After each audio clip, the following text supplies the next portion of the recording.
सब सभी लोगों का स्वागत है क्रिएटिव योगा का एक नए फ्रेश और कमाल एपिसोड में। नमस्कार दोस्तों, मैं हूं अंतरीप और आप देख रहे हैं क्रिएटिव योगा। तो चलिए नया कुछ देखते हैं, नया कुछ सीखते हैं। दोस्तों, जैसा कि आप लोगों को पता है कि हठ योग प्रदीपिका की जो सीरीज हम कर रहे हैं उसमें पहला पार्ट हम ऑलरेडी डिस्कस कर चुके हैं। अगर आपने अभी तक पहला पार्ट नहीं देखा है तो इसी वीडियो के डिस्क्रिप्शन बॉक्स में आपको लिंक मिल जाएगा, वहां से जाके पहला पार्ट चेक कर सकते हैं। ये है हठ योग प्रदीपिका सीरीज जो हम कर रहे हैं उसका सेकेंड पार्ट, यानी फर्स्ट यूनिट जो हम अभी पढ़ रहे हैं हठ योग प्रदीपिका का, उसका जो है ये सेकंड पार्ट है। यानी इस पर हम जो डिस्कस करने वाले हैं टॉपिक वो है आसन। कितने आसन यहाँ पर बताए गए हैं, सारे आसन के बारे में पढ़ने वाले हैं एंड उसमें से कितने कितने आसन का क्या क्या बेनिफिट बताया गया है, कौन कौन से आसन का क्या क्या बेनिफिट बताया है, कौन कौन से क्वेश्चन एरिया है जो यूजीसी नेट में पिक किए गए, जो ऑलरेडी पिक किए गए हैं प्रीवियस ईयर्स में, और उनको देखते हुए कौन कौन से एरिया जो है वो आप लोगों के लिए इंपॉर्टेंस बनते हैं। और अगर आप लोगों को अगर स्लाइड चाहिए और ये इस वीडियो का नोट्स चाहिए, नोट्स वगैरह सब कुछ अगर आपको टाइम टू टाइम अपडेटेड चाहिए तो आप हमारे क्यूरेटिव योगा का टेलीग्राम चैनल ज्वाइन कर लीजिए। हम वहां से आप लोगों को रेगुलर बेसिस पर जो है नोट आपको मिल जाएगा लाइव। ठीक है, तो चलिए जल्दी से आगे बढ़ते हैं इस वीडियो में और देखते हैं कि हठ योग प्रदीपिका में आसन के बारे में क्या बताया गया है। सबसे पहले मैं बताना चाहूंगा कि आसन के बारे में बताते हुए मैंने यहाँ पर एक टेबल अटैच कर किया है। क्यों मैंने ये टेबल बनाया है? ये टेबल मैंने इसलिए बनाया है क्योंकि बहुत सारे लोग ऐसा है ना कि उनको नाम याद नहीं रहते और कई बार ना आसन जो है सीधा सीधा आसन से जो क्वेश्चन बनता है ना, आपको दो तीन नाम दे देंगे और पूछ लेंगे कि बताओ ये आसन हठ योग प्रदीपिका में है या नहीं है। या तो आपको बताएंगे ऐसा कि इसमें से कौन कौन सा आसन जो है वो हठ योग प्रदीपिका में भी बताए गए हैं, घेरन संहिता में भी बताए गए हैं। इसके लिए जो है हम आसन के ऊपर ना एक कंपैरिजन वीडियो बनाएंगे। ठीक है, बहुत सारे कंपैरिजन वीडियो में ऑलरेडी बना चुका हूँ। आसन के ऊपर भी एक कंपैरिजन बहुत ही जल्द आप लोगों को मिल जाएगा। जैसे मैंने पिछले वीडियो में कहा था कि मैं हर किसी टॉपिक के ऊपर कंपैरिजन कर रहा हूँ, जैसे यम नियम के ऑलरेडी किया हुआ है, बहुत सारे कंपैरिजन वीडियो ऐसे योगांग के ऊपर किया हुआ है, कहाँ पर कितने योगांग बताए हुए हैं, यम नियम कहाँ पे क्या क्या बताया हुआ है। तो उसी तरीके से आसन के ऊपर भी हम एक बनाएंगे। ठीक है, आज जानते हैं हठ योग प्रदीपिका में जो है कितने आसन बताए गए हैं। तो इसको याद रखना बहुत इंपॉर्टेंट है। यहाँ पर टोटल जो है वो 15 आसन बताया गया है। टोटल हठ योग प्रदीपिका में जो है 15 आसन बताए गए हैं। ठीक है, कितना बताया गया है? टोटल 15 बताए गए हैं। अब देखो इनमें से जो है ना, इन 15 में क्या क्या है, इसका सीक्वेंस क्या है। सबसे पहले कहते हैं स्वस्तिक आसन, उसके बाद गमुख, उसके ये एक नंबर है, स्वस्तिक से स्टार्ट होता है। तो सबसे पहले स्वस्तिक, उसके बाद गमुख, उसके बाद बताया गया है वीरासन, फिर कूर्मासन 4 में, फिर 5 में कुक्कुटासन, फिर उत्थान कूर्मासन, फिर धनुरासन, फिर मत्स्येंद्रासन, फिर पश्चिमोत्तानासन। उसके बाद बताते हैं मयूरासन 10 पे, 11 पे बताते हैं शवासन, 12 पे सिद्धासन, 13 नंबर पर पद्मासन, 14 नंबर पर सिंहासन और 15 नंबर पर भद्रासन। ठीक है, टोटल 15 आसन बताया गया है। अब इसको याद रखने का तरीका क्या है? आप बोलोगे सर ऐसे ही याद रह जाएगा टेबल से। नहीं, क्यों नहीं? क्योंकि आपको गणेश संहिता में 32 आसन बताया हुआ है, वो भी याद रखना पड़ेगा। हठ रत्नावली पर बहुत सारे आसन बताए हुए हैं जिनमें से 10 आपको मेन याद रखना पड़ता है। ठीक है, 84 बताया हुआ है, 84 लाख, उसमें से 84, फिर 10, फिर 4, ऐसे करके हर एक हठ योग में आसन बताया हुआ है। कुछ योग उपनिषद पढ़ेंगे, वहां पर भी जैसे त्रिशिक ब्राह्मण में 17 आसन बताया हुआ है। तो सभी के सभी याद रखने की जरूरी है क्योंकि आसन से क्वेश्चन ऐसे बनते हैं और पिछले कई बार बन चुके हैं, तो आप लोगों के लिए भी बनने का चांसेस बहुत ज्यादा बन जाता है। ठीक है, तो इसको याद रखने का तरीका क्या है? एक स्टोरी के जरिए हमने एक स्टोरी बनाया हुआ है जिसके जरिए हम ये आसन को याद रखते हैं। कैसे? सबसे पहले हम जो है शातमाराम सूर्य जी के आश्रम जाते हैं। क्यों शातमाराम सूर्य जी का आश्रम क्यों जाते हैं? क्योंकि हठ योग प्रदीपिका का फाउंडर कौन है? वो फाउंडर जो है वो है शातमाराम, वो है शातमाराम सूर्य जी। तो शातमाराम सूर्य जी का आश्रम जाते हैं, यानी हठ योग प्रदीपिका में एंटर कर रहे हैं। जाते ही हम सबसे पहले हमें एक बहुत बड़ा स्वस्तिक चिन्ह मिलता है। स्वस्तिक चिन्ह बहुत बड़ा एक मिलता है, मतलब स्वस्तिक आसन। उसके बाद जैसे उसको पार करके हम आगे जाते हैं तो कुछ गाय बैठे हुए हमें दिखते हैं। गाय बैठे हुए दिखते हैं मतलब गमुखासन है। तो हो गया स्वस्तिक, हो गया गमुख हो गया। अब जैसे हम उस गाय को पार करके आगे जाते हैं तो हम देखते हैं कि अंदर से जो है एक वीर बालक अंदर से बाहर आ रहा है। वीर बालक था यानी वीरासन, है ना। उसके बाद वहां पर हमें बहुत सारा कुक्कुट दिखने को मिलता है। कुक्कुट और कूर्म दिखने को मिलता है, मतलब कूर्मासन और कुक्कुटासन। पहले कूर्म फिर कुक्कुट, कूर्म और कुक्कुट देखने को मिलता है, यानी कूर्मासन और कुक्कुट। कुक्कुट का मतलब क्या होता है? आप बोलोगे सर कुक्कुट का क्या होता है? कुक्कुट का मतलब है जो होता है ना मुर्गी का जो बच्चा होता है उसे कुक्कुट कहते हैं। ठीक है, तो कुक्कुट और कूर्म देखने को मिलता है। उसके बाद वहां पर इतना आनंद है कि वो कूर्म जो है वो तान कर रहे हैं, वो उत्तान अवस्था पर है, वो जो कुर्म है, यानी उत्तान कुर्मासन हो गया। पहले कुर्म देखा, फिर कुक्कुट देखा, फिर कुर्म जो है वो उत्तान कर रहा है। कुछ कुर्म वहां पर है जो उत्तान अवस्था पर है, मतलब उत्तान कुर्मासन हो गया।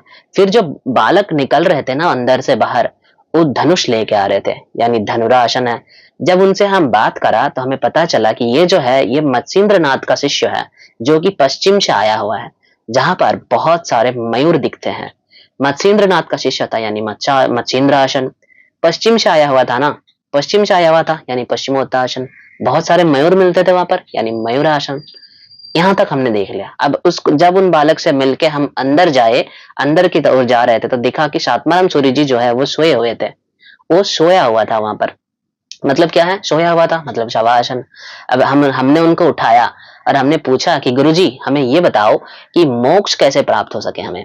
जब हम उनसे पूछा कि बताइए मोक्ष की प्राप्ति का द्वार क्या है, कैसे उसका जो अभ्यास है वो क्या करना चाहिए हमें, तो उन्होंने हमारे लिए एक बहुत ही बढ़िया सा चाय बनाया और बोला कि बेटा ये चाय जो है इसको तुम सिप सिव करके पी लो। सिप सिव, सिप सिव, ये स्पेलिंग होता है SPSV, यानी सिप सिव। क्यों और मोक्ष का दरवाजा क्यों पूछा था, क्योंकि ये चारों जो है ना ये मोक्ष प्राप्ति का सहायक है, ऐसे हड्यों प्रतिभिकम बताया जाता है। हम बढ़ेंगे आगे। सिप शिव बोला था। सबसे पहले जो है S से होता है सिद्धासन, उसके बाद P से होता है पद्मासन, उसके बाद जो S है इससे होता है सिंहासन, और जो V है इससे होता है भद्रासन। अगर ऐसे स्टोरी बना के, ये मेरा स्टोरी था, मैंने इस तरीके से इसको याद रखा है। अगर आप लोग भी ऐसे स्टोरी बना के याद रखोगे तो बड़ा आसानी से आप लोगों के पास भी ये याद रह जाएगा। इतना भी प्रॉब्लमेटिक आसन है नहीं। ठीक है। अब जैसे आप लोगों ने कई बार होता है कि भाई आसन तो पढ़ लिए, उसका फोटो जो है आंखों के सामने दिखता नहीं है, तो देख लो मैंने फोटो भी अटैच कर दिया। ये जो है ये आपका स्वस्तिका आसन है, ये जो है ये आपका वीर आसन है। ये दोनों वीर आसन आपको दिख रहा है। दो पोस्टर्स बताए गए हठयोग दीपिका में। ये जो पिक्चर आप देख रहे हो ना, ये सातमाराम सॉरी ये जो है ये जो मुक्ति बोधानंद जी का जो कमेंट्री है उन बुक से मैंने लिया हुआ है। ठीक है, ये उस बुक से लिया हुआ है, क्योंकि श्लोक के अकॉर्डिंग पिक्चर्स जो है कई जगहों पे नहीं है।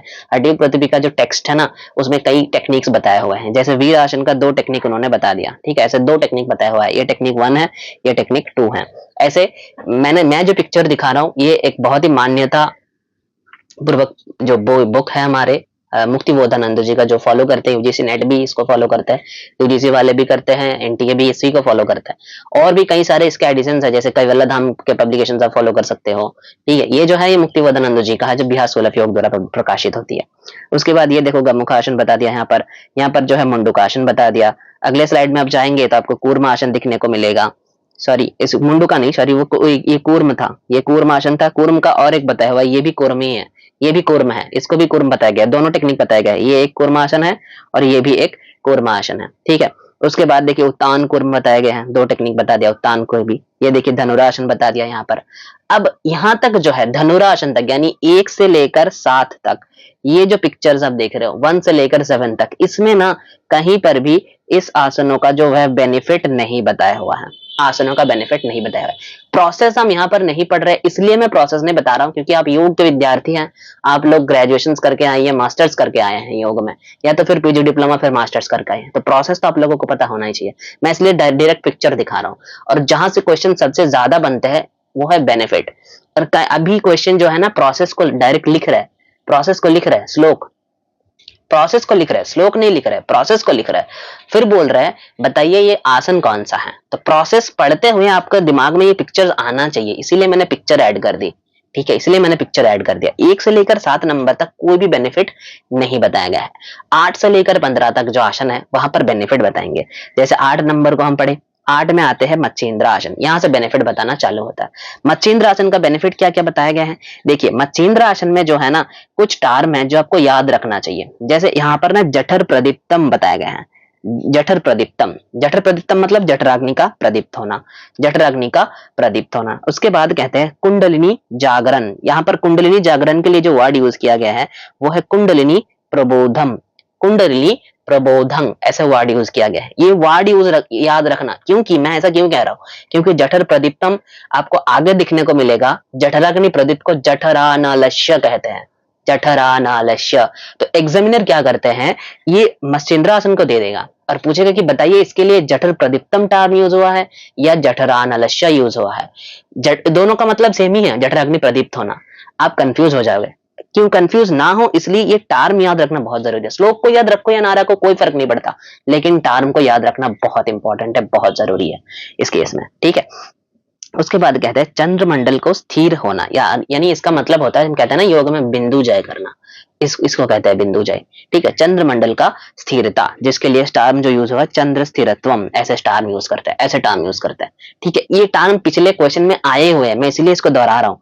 उसके बाद कह रहे हैं सर्व रोग नाशनम, सर्व रोग, अच्छा एक टर्म होता है सर्व व्याधि नाशनम, वो टर्म यहाँ पर यूज नहीं हुआ है। ये सब सभी रोगों को नाश करते हैं।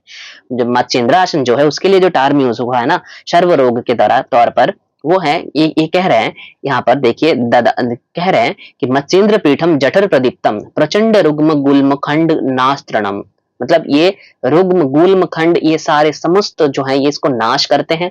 अभ्यासत कुंडलिनी प्रबोधन, कुंडलिनी को प्रबोध करती है। चंद्र स्थिरत्वम, चंद्र को स्थिर करते हैं। चौदधादि पुंसम, ठीक है। इसके लिए ये कहते हैं कि सर्वराग नाश होते हैं, चंद्रमंडल की स्थिरता होती है, कुंडलिनी जागरण होता है और जठराग्नि प्रदीप्त होता है। इसके लिए टर्म जो मैंने बोला है यहाँ पर याद रखना।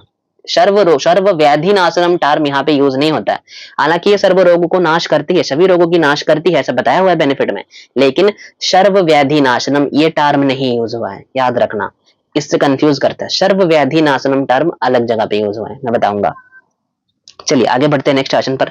नेक्स्ट आसन कह रहे हैं पश्चिमोत्तासन। पश्चिमोत्तासन पर जो सबसे इंपॉर्टेंट टर्म है इसको याद रखना कि पवन पश्चिम वाहिनी करोति, पवन पश्चिम वाहिनी ये टर्म आपको दे देगा, पूछेगा कि बताइए ये टर्म जो है ये कौन से आसन से रिलेटेड है, ये टर्म जो है ये कौन से आसन से रिलेटेड है, ठीक है। इसको याद रखना, ये बहुत जरूरी है। पवन पश्चिम वाहिनी जो है वो पश्चिमोत्तासन से रिलेटेड है, ठीक है। उसके बाद पूछते हैं उदय जठरानालस्य, देखिए आ गया उदय जठरानालस्य, कहते हैं उदय जठरानालस्य कुर्योदुदरे, कह रहे हैं उदय जठरानालस्य मतलब जठराग्नि को प्रदीप्त करता है। लेकिन अभी अभी पिछले क्या बताया था, पिछले श्लोक में हमने क्या देखा, जठर प्रदीप्तम, इसीलिए मैं कह रहा हूं कि टर्म बहुत इंपॉर्टेंट है, ठीक है। टर्म में फर्क है लेकिन दोनों का मतलब सेम ही है। आपको ये नहीं पूछेगा कि जठराग्नि प्रदीप्त करता है तो दोनों आंसर बन जाएगा, लेकिन अगर कह रहे हैं कि जठर प्रदीप्तम कहां पर यूज किया है तो मत्स्येंद्रासन, जठरानलस्य कहां पे यूज किया है तो पश्चिमोत्तासन, क्लियर।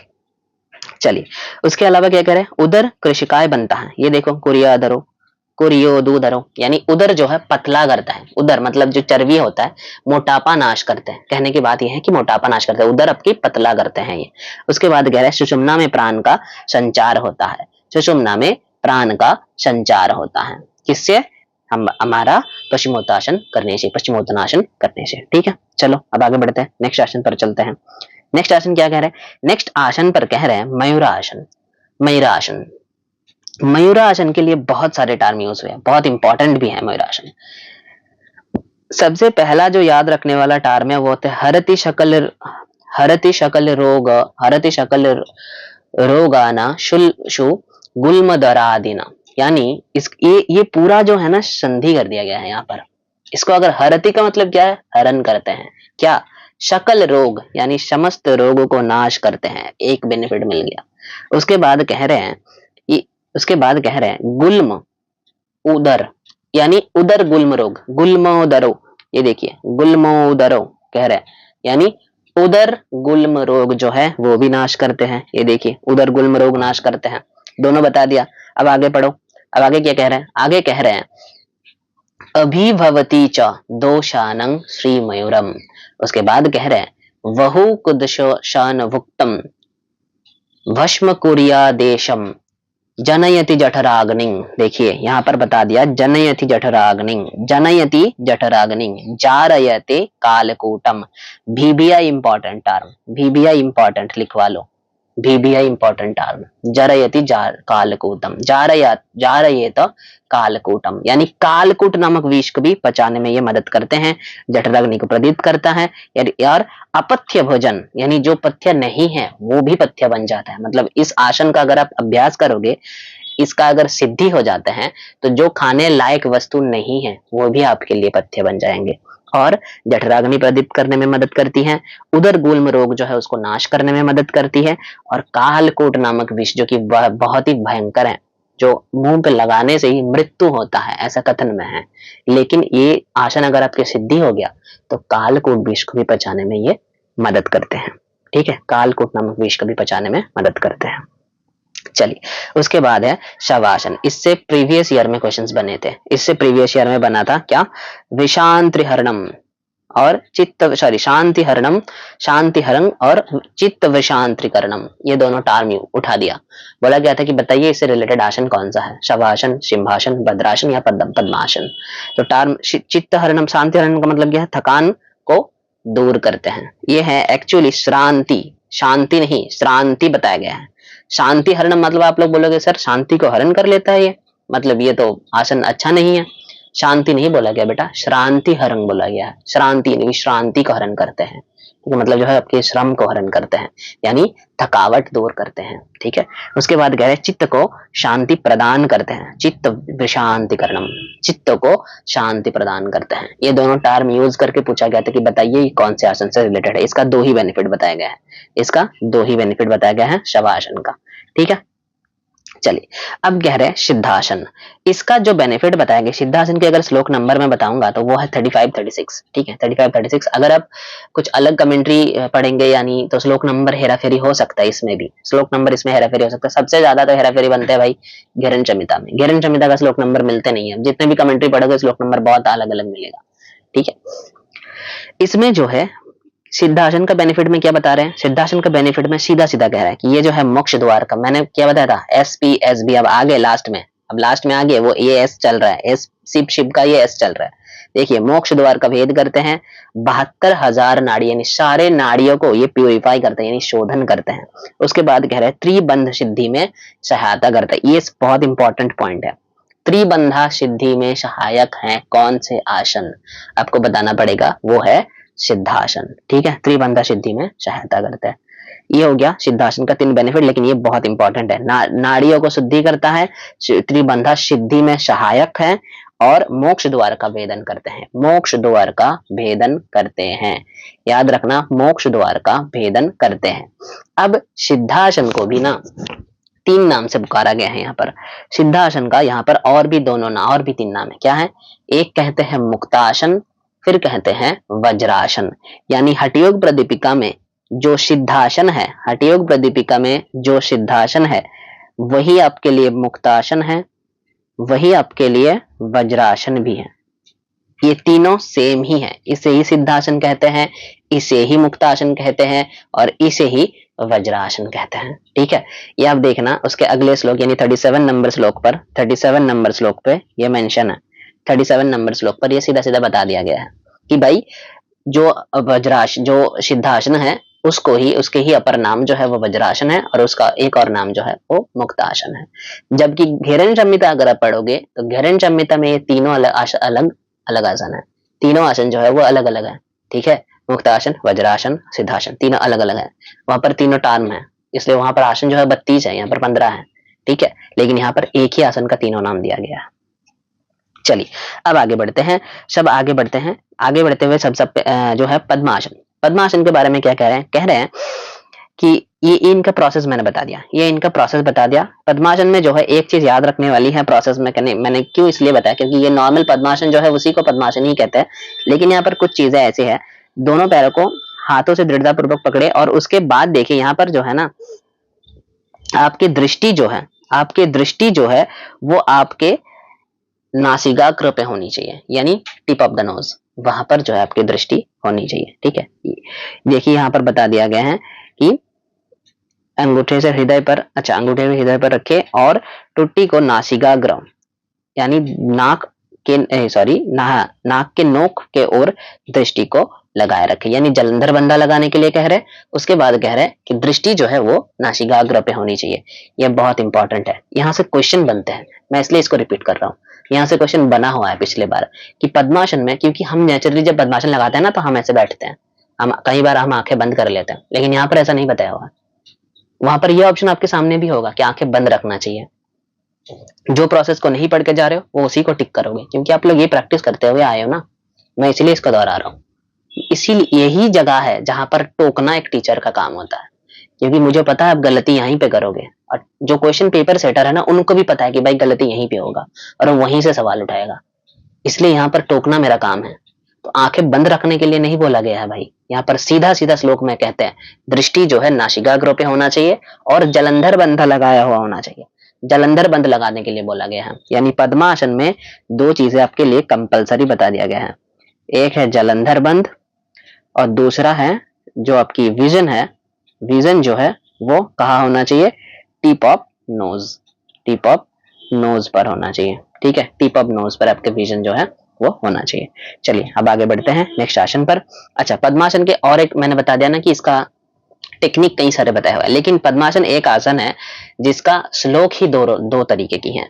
उसके बाद कह रहे हैं, देखिए एक पहले बता दिया कि दृष्टि जो है वो नासिकाग्र पे होना चाहिए, जलंधर बंध लगाना चाहिए। ठीक है, अगले ही श्लोक में कह रहे हैं कि उरु के मध्य में दोनों हाथों को समेटते हुए, हाथों को रखते हुए दृष्टि को जो है नासिकाग्र पर स्थिर करे, जीभ को ऊपर उठाकर टुड्डी को सीने पर टिकाए, मतलब जलंधर बंध फिर भी लगाए, यहाँ पर भी बोला गया है, लेकिन जीभ को ऊपर की ओर उठाकर जलंधर बंध लगाने के लिए कह रहा है। यह पद्मासन कहते हैं। दोनों अलग अलग श्लोक में ही बता दिया है यहाँ पर।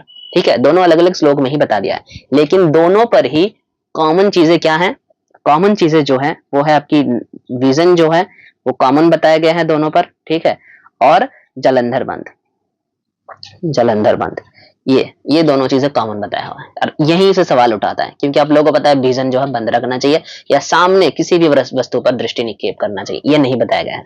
और इसका बेनिफिट क्या बताया गया है, सभी प्रकार व्याधियों का नाश करते हैं। यहाँ पर एक टर्म यूज होता है, ये देखिए टर्म, ये देखिए टर्म, सर्व व्याधि नाशनम।